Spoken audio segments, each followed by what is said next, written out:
Upbeat, curious intro music fades in and then fades to background. Hello, and welcome to G Fun Facts Online. Today, we're diving deep inside your head. Not literally, don't worry.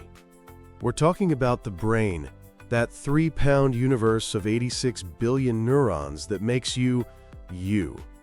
These neurons are constantly talking to each other in a complex chemical dance. But what if that dance gets out of step? What if we could teach our brain cells some new moves, or even build a whole new dance floor for them? Stick around, because we're about to explore a new era of brain communication, where scientists are engineering brand new connections in the brain that completely bypass the old system. So here's how your brain normally works. Neurons don't physically touch. There's a tiny gap between them called a synapse. To send a message, one neuron releases a flood of chemicals called neurotransmitters. The next neuron catches them, and voila, the message is received. This happens billions of times a second for every thought, feeling, and memory. But this process is fragile. A tiny hiccup in producing, releasing, or catching these chemicals can lead to devastating conditions like Alzheimer's, epilepsy, or schizophrenia. For decades, we've tried to fix this with drugs that just try to adjust the chemical levels, which can be like using a sledgehammer to fix a watch. It's not very precise and can cause a lot of side effects. But now, scientists are taking a totally different approach. Imagine being able to go into the brain's wiring diagram and draw new lines, creating new circuits from scratch. This is the goal of synthetic biology. Instead of just tweaking the existing chemical system, they're building entirely new protein synapses, new ways for neurons to talk to each other that don't need neurotransmitters at all. So how do they do it? Well, there are a few amazing methods. The first and most direct approach is creating synthetic electrical synapses. In nature, some neurons are already physically connected by tiny channels called gap junctions, letting electricity flow directly between them. It's like an express lane for neural information.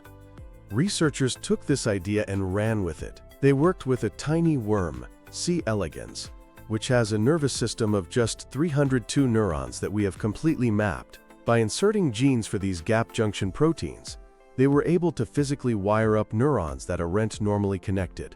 The result? They could change the worm's behavior, altering how it responded to things like salt and smells. Even more incredible, they used this technique to bypass a damaged neuron.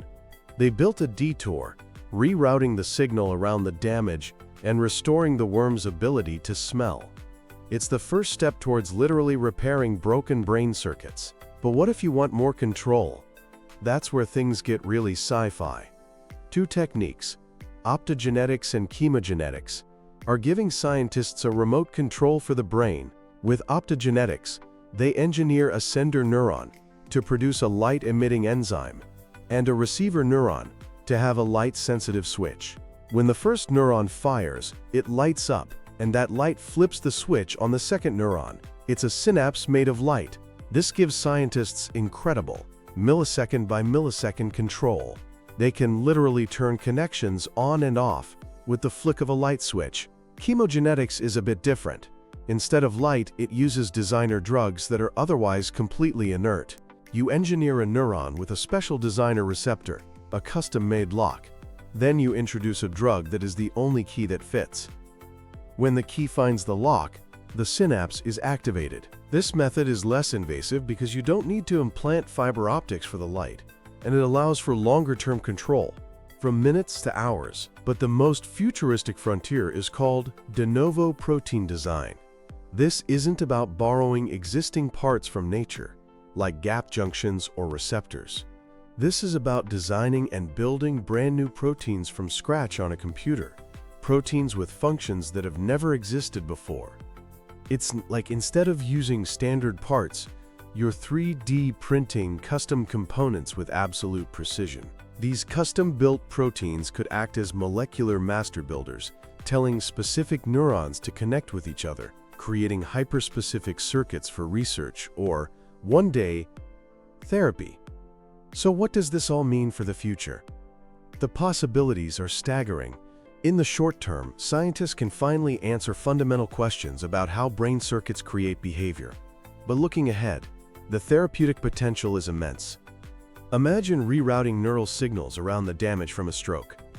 For Alzheimer's, which involves massive synapse loss, imagine delivering the genetic instructions to build new synapses directly to the brain. We could potentially correct the faulty wiring that underlies so many psychiatric disorders. Of course, we have to keep our feet on the ground.